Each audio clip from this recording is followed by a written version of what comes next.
കൊല്ലത്ത് യുവാവ് 2 മക്കളുമൊത്ത് ആത്മഹത്യ ചെയ്ത നിലയിൽ സ്വന്തം സഹോദരനയച്ച റെക്കോർഡ് ഇപ്പോൾ പുറത്തായിരിക്കുകയാണ്. ആ റെക്കോർഡിൽ പറയുന്നത് ഇങ്ങനെയാണ്: ഞാൻ 100 പ്രാവശ്യം അണ്ണൻ്റെ കാലിൽ വീണ് മാപ്പ് ചോദിക്കുകയാണ്. ഈ ഒരു അവസ്ഥയിൽ എത്താൻ ഒരുപാട് പ്രാവശ്യം ആലോചിച്ചിട്ടെടുത്ത തീരുമാനമാണ്. സത്യമായിട്ട് പറയുക, ഞാൻ എൻ്റെ പിള്ളേരുമായി പോവുകയാണ്. എൻ്റെ അടുത്തുനിന്ന് എൻ്റെ പിള്ളേരെ ആരും എടുത്തുകൊണ്ട് പോകരുത്. എന്നെ എവിടെയാണ് എൻ്റെ കാര്യങ്ങൾ ചെയ്യുന്നത് അവിടെ എൻ്റെ പിള്ളേരും ഉണ്ടാകണം.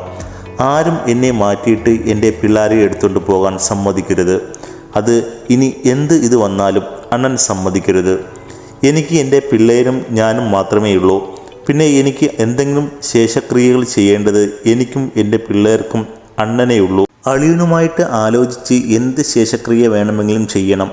ഞങ്ങൾ അനാഥമാക്കി പോകരുത്. നാളെ നല്ല രീതിയിൽ പോകാൻ വേണ്ടിയാണ് എന്തെങ്കിലും ശേഷക്രിയകൾ കറക്റ്റായിട്ട് ചെയ്യാൻ അണ്ണനും അളിയനും മറക്കരുത്.